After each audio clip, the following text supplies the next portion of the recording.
of Pakistan. You have the floor, sir. Thank you, Madam Chair. We align ourselves with the statement delivered by the non-aligned movement. Nuclear disarmament has been a top priority of the international community. Pakistan remains committed to the goal of a nuclear weapons-free world that is achieved in a universal, verifiable, and non-discriminatory manner. This goal can be best advanced by implementation of the cardinal principles of SSOD1, that is, the primary responsibility of militarily significant states, the pursuit of disarmament measures in an equitable and balanced manner to ensure that no state or group of states obtains advantage over others at any stage, and undiminished security at the lowest possible level of armaments. The largest nuclear weapon states, disregarding their nuclear disarmament obligations, continue to modernize their arsenals. Not only is there a reluctance to negotiate new arms control agreements, but we also now hear arguments in favor of further increase in the number of nuclear weapons. The relentless weaponization of new and emerging capabilities and its integration and coexistence with the nuclear domain is only going to make the pursuit of nuclear disarmament more challenging. The states which do not need to produce fissile material are after having already amassed several tons of fissile material in excess, are pushing for cost-free proposals such as quantitative capping of fissile material as the next logical step. In these diversionary tactics, they are joined with fervor by states who rely on others for extended deterrence. On the issue of FMCT, we would like to reiterate that the time to pursue this flawed approach has long passed.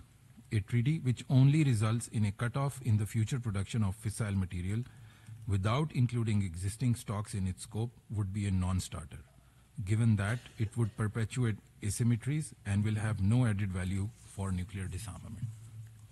If the proponents of the FMCT are serious in addressing the issue of fissile material production, they should start by rejecting double standards and ceasing nuclear cooperation with a country in South Asia that continues to amass stockpiles outside safeguards and is now on the path of a major breakout in terms of fissile material production. Short of that, their calls for moratorium or a cut-off treaty ring hollow.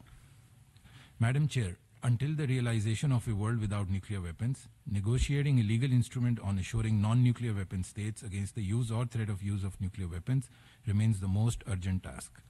An international convention on NSAs will help in reducing global nuclear risks and would have a transformational impact on creating a conducive international and regional security environment.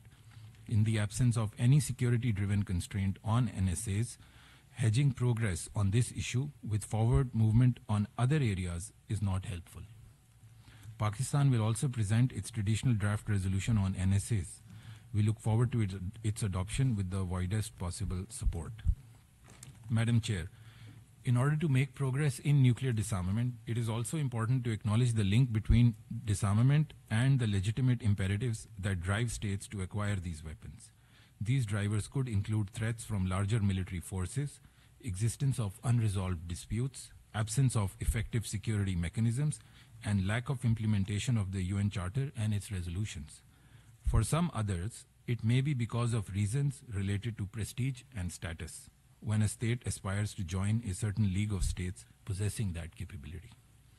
A case in this point is India, which first introduced nuclear weapons in our region, nuclearized the Indian Ocean, refuses to commit to non-testing, threatens aggression against Pakistan, rejects implementation of resolutions on Jammu and Kashmir of the UN Security Council, where it wants to sit as a permanent member, and spurns dialogue on restraint measures. Madam Chair, in conclusion, while sharing the long-standing disappointment over lack of fulfillment of nuclear disarmament obligations, we believe we should also intensify our efforts in addressing the security concerns of states which force them to pursue measures for self-defense. I thank you very much. I thank the distinguished representative of Pakistan.